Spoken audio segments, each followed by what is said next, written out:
মহানবী সাল্লাল্লাহু আলাইহি ওয়াসাল্লামের আগমনের আলোকবর্তিকা। নবী পরিবারের পরিচিত বংশ পরিচয়।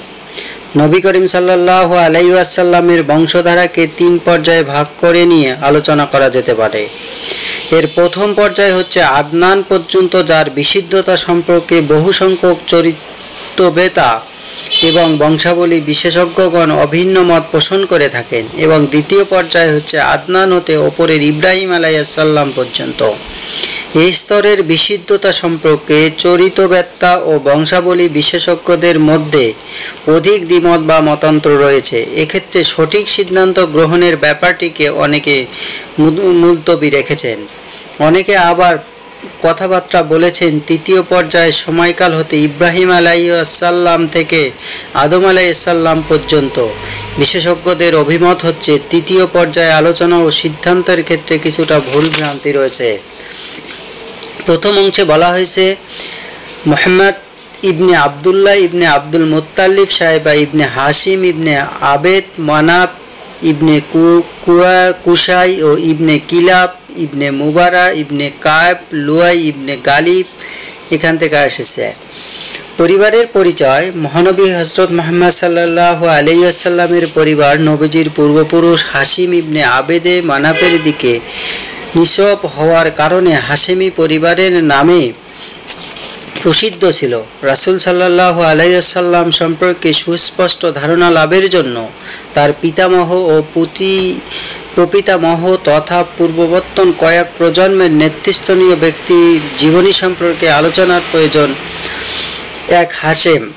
আমরা ইতিপূর্বে উল্লেখ করেছি যে যখন বনি আবদে মানাব এবং বনি আব্দুদ্দারের মধ্যে হারামের সঙ্গে সংশ্লিষ্ট পদসমূহ বন্টনের ব্যাপারে চুক্তি স্বাক্ষরিত হয়েছিল, তখন আবদে মানাবের সন্তানের মধ্যে হাশেমকে শিকায়া ও রিফাদা তথা হজযাত্রীগণকে পানি পান করানো এবং তাদের মেহমানদারি করার মর্যাদা প্রদান করা হয়। হাশিম ছিলেন অত্যন্ত সম্মানিত ও সম্ভ্রান্ত ব্যক্তিত্ব। তিনিই ছিলেন প্রথম ব্যক্তি যিনি সররা বা ঝোলের সঙ্গে রুটি মিশ্রিত করে মক্কায় হজযাত্রীগণকে খাওয়ানোর বন্দোবস্ত করেন। তার আসল নাম ছিল আমর, কিন্তু সররা বা ঝোলের সঙ্গে রুটির সঙ্গে মিশ্রিত করার কারণে হাশেম নামে তাকে ডাকা হতে থাকে। কারণ হাশিম অর্থ হচ্ছে যিনি কোনো কিছু ভেঙে ফেলেন। আবার হাশেমই হচ্ছেন প্রথম ব্যক্তি যিনি কুরাইশদের জন্য গ্রীষ্ম ও শীতকালে ব্যবসা সংক্রান্ত দুইটি ভ্রমণ ও পর্যটনের গোড়াপত্তন করেন। তার সম্পর্কে জৈন কবি বলেছেন যে আমরই এমন ব্যক্তিসত্তা যিনি দুর্ভিক্ষ পীড়িত দুর্বল স্বজাতির জন্য মক্কায় শোরবা বা ঝোলের মধ্যে রুটির টুকরো ভিজিয়ে ভিজিয়ে খাইয়েছিলেন এবং শীত ও গ্রীষ্মের দিনের ভ্রমণের ব্যবস্থা করেছিলেন। তার ব্যক্তিজীবন এবং পরবর্তী ইতিহাসের সঙ্গে সংশ্লিষ্ট একটি অত্যন্ত গুরুত্বপূর্ণ ঘটনা ছিল এটা যে ব্যবসা বাণিজ্যের উদ্দেশ্যে শাম রাজ্যে যাওয়ার পথে যখন তিনি মদিনায় পৌঁছলেন, তখন সেখানে বনি নাজ্জার গোত্রের সালমা বিনতে আমর নাম্নী এক নারীকে বিয়ে করেন এবং কিছুকাল সেখানে অবস্থান করেন। অথবা স্বীয় স্ত্রীকে গর্ভবতী অবস্থায় তার পিত্রালয়ে রেখে দিয়ে তিনি শাম রাজ্যে চলে যান এবং সেখানে গিয়ে ফিলিস্তিনের গাজ্জ শহরের পরলোক গমন করেন। এদিকে সালমার গর্ভজাত সন্তান যথাসময়ে ভূমিষ্ঠ হন এবং বর্ষপঞ্জি হিসেবে সে বছরটি ছিল 497 খ্রিস্টাব্দ। নবজাত শিশুর মাথায় চুল ছিল সাদা, তাই সালমা তার নাম রাখেন সাইবা। সালমা নিজ পিত্রালয়ে সযত্নে তার লালন পালন করতে থাকেন।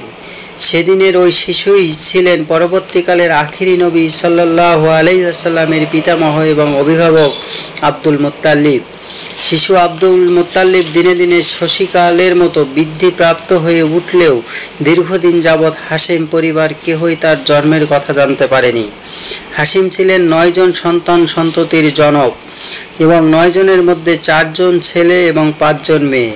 তাদের নাম হচ্ছে যথাক্রমে আসাদ, আবু সাইব, নাজলাহা, আব্দুল মুত্তালিব এবং শিফা, খালিদাহ এবং জাইফা, রুকাইয়া ও জান্না। আব্দুল মুত্তালিব ইতিপূর্বে উল্লেখ করা হয়েছে যে শিকায়া ও রিফাদা সম্পর্কিত পদের দায়িত্ব অর্পিত ছিল হাশেমের ওপর। হাশিমের মৃত্যুর পর সেই দায়িত্ব অর্পিত হয় তার ভাই মুত্তালিবের ওপর। তিনিও দলের মধ্যে বিভিন্ন ও সদ্গুণাবলীর ও মান মর্যাদার অধিকারী ছিলেন।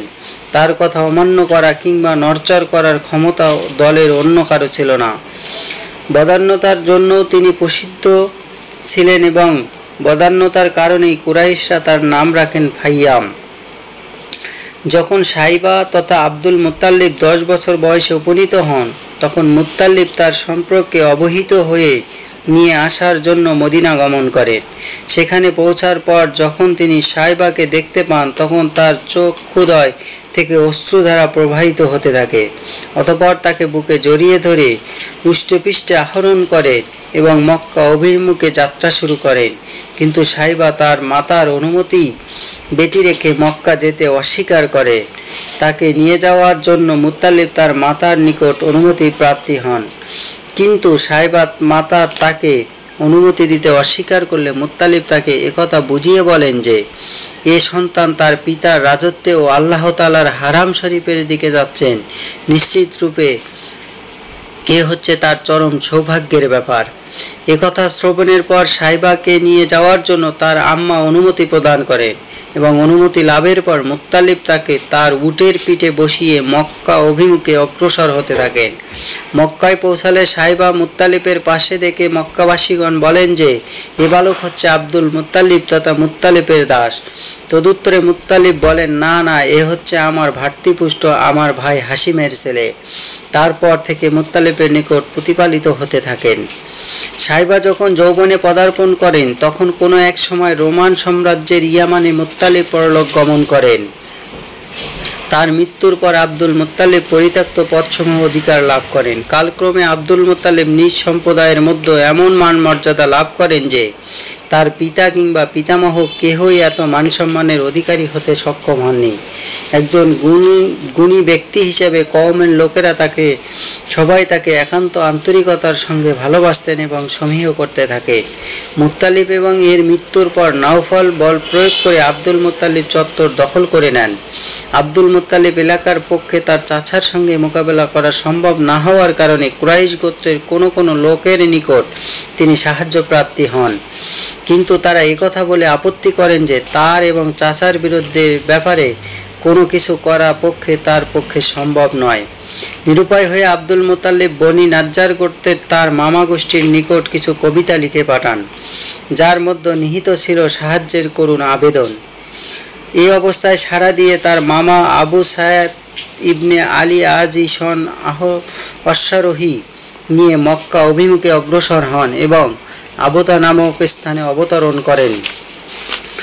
আব্দুল মুত্তালিব যেখানে গিয়ে তার মামার সঙ্গে সাক্ষাৎ করে এবং তাকে গৃহে নিয়ে যাওয়ার জন্য অনুরোধ জানান। কিন্তু নাওফলের সঙ্গে একটা বোঝাপড়া না হওয়া পর্যন্ত আবু সাদ তার গৃহে যেতে অস্বীকৃতি জানান। অতঃপর তিনি অগ্রসর হয়ে নাওফলের নিকট গিয়ে দাঁড়ান।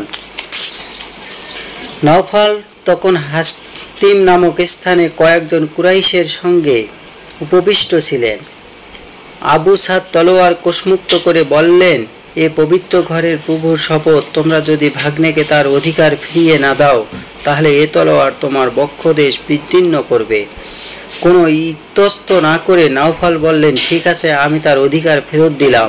একথা শ্রবণের পর আবু সাদ কুরাইশদের কয়েকজন নেতৃস্থানীয় ব্যক্তিকে এ ব্যাপারে সাক্ষী থাকা এবং প্রয়োজন বোধে সাক্ষ্য প্রদানের জন্য অনুরোধ জানান। অতঃপর তিনি আব্দুল মুত্তালিবের গৃহে গমন করেন এবং সেখানে 3 দিন অবস্থান এবং উমরা পালনের পর মদিনায় প্রত্যাবর্তন করেন। এরপর নাওফল বনি হাসিমের বিরুদ্ধে বনি আব্দে শামসের সঙ্গে পরস্পর সাহায্য সহযোগিতামূলক এক চুক্তিতে আবদ্ধ হন। এদিকে বনি খুয়াইজা গোত্র যখন লক্ষ্য করল যে বনি নাজ্জার গোত্র আব্দুল মুত্তালিবকে সাহায্য করছে, তখন তারা বললেন যে আব্দুল মুত্তালিব যেমন তোমাদের সন্তান তেমনি আমাদেরও সন্তান, অতএব তাকে সাহায্য করা অধিক কর্তব্য। কারণ আব্দে মানাফের মায়ের সম্পর্ক ছিল খুয়াজা গোত্রের সঙ্গে। এ প্রেক্ষিতে বনি খুয়াজা গোত্র দারুন ও নাদওয়ার গিয়ে বনি আবেদ শামস ও বনি নাওফলের বিরুদ্ধে বনি হাসিমের সঙ্গে সাহায্য ও সহযোগিতার এক চুক্তিতে আবদ্ধ হন। এ চুক্তি এমন সব অঙ্গীকার করা হয়েছিল যা পরবর্তী পর্যায়ে ইসলামী যুগে মক্কা বিজয়ের জন্য খুবই সহায়ক হয়েছিল। বিস্তারিত বিবরণ যথাস্থানে উল্লেখিত। বাইতুল্লাহর সঙ্গে সংশ্লিষ্ট হওয়ায় আব্দুল মুত্তালিবের সঙ্গে দুটি বিশেষ ঘটনা সম্পর্ক হয়ে যায়। এর মধ্যে একটি হচ্ছে জমজম কূপের খনন কাজ সম্পর্কিত ঘটনা এবং হস্তি বাহিনী সম্পর্কিত ঘটনা।